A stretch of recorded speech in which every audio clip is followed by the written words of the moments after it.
Jamarcus Fitzpatrick. Jamarcus Fitzpatrick. Sports anchor Jamarcus Fitzpatrick. Sports anchor Jamarcus Fitzpatrick reports. What more can be said about the LSU Tigers? They have officially won the SEC championship, defeating the Georgia Bulldogs 37-10. Ash had 24 first downs, Parkway had 20, but the thing that they won was the money down. Third down, they had 69% conversions. Going to the second now, 4th and 4.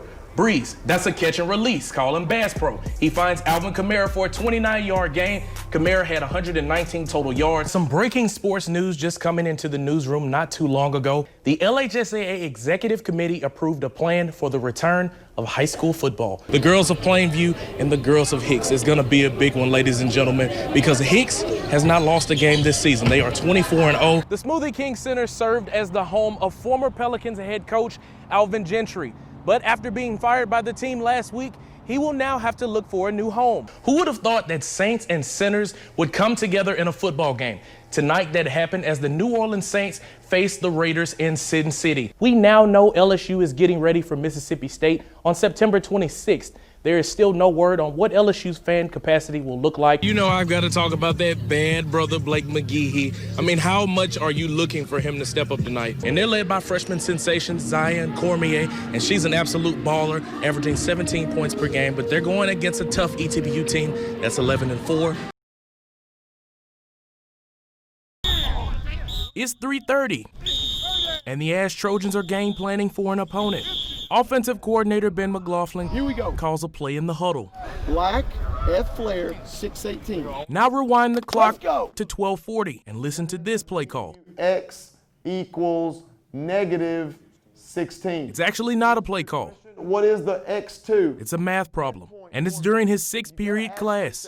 Is it 2 endpoints? McLaughlin has taught math for 10 years. Which one's this one? But this is his first at Ash. 2 plus X? Math is just something that I've always done, kind of attached to it when I was little. When he's not calling plays, Here we go. he's teaching sophomore geometry. 90. We go to work every day. There's no off days in football. There's no off days in math. We come in here and we go to work and we get better every single day. His style of teaching is like the way he coaches. Interactive, You will. fast-paced, Those are called alternate exterior angles. and under control. All right, stick with me. The way he's teaching this year is really helping me, and I kind of feel like I know what I'm doing more. Geometry is hard enough already, Rewind. Look here.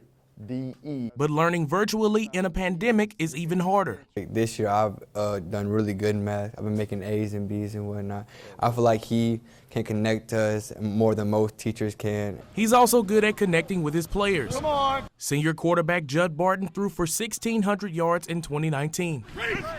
With the help of McLaughlin, his football IQ has increased. He's obviously made me better, and he's continuing to make me better, and everybody's glad to have him here. He understands the ball. I mean, he knows the game well as anybody I've ever been around. But it's not just about the X's and O's. Okay? Coach Ben wants everyone to win. If they know that in their heart of hearts we're here to help them progress, they're going to respond and they will meet challenges that they didn't realize they could meet. And though he creates lesson plans 2x plus 1. and game plans, it's all the same to him.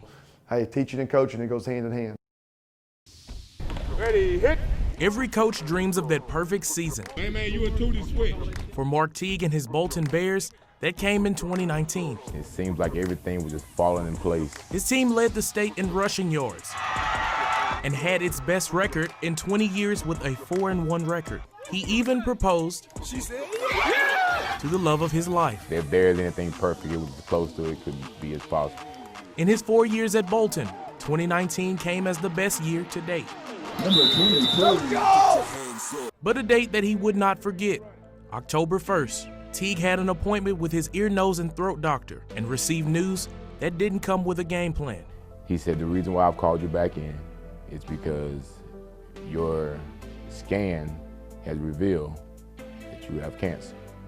You have throat cancer. Cancer is something that runs in Teague's family. He only had a 25% chance of getting it and a 7% chance of it being aggressive. You feel like your whole body is going numb. It's almost as if your brain stops working. He made a promise that he would beat cancer to his team and to his mother, who is a breast cancer survivor. I told him, guys, I'm going to beat this. You've got my word. I'm coming back. He traveled 4 hours away to MD Anderson in Houston for radiation and chemo treatments. The person that witnessed that firsthand, his wife Natalie. I tried to always do things that would make it easier, because you can't take it away. You can't pull out a magic wand and make it all better. Things were by no means easy, but he was determined to win. I kept my eye on that date. On February 13, 2020, Teague beat cancer. It was a victory, and it's just like any other victory in life. Teague had fought a 5-month battle to beat that unexpected opponent, but he couldn't have done it without his supporting cast. Don't give up. Don't ever give up. That's what I would tell someone. In Alexandria, Jamarcus Fitzpatrick, News Channel 5, your local station.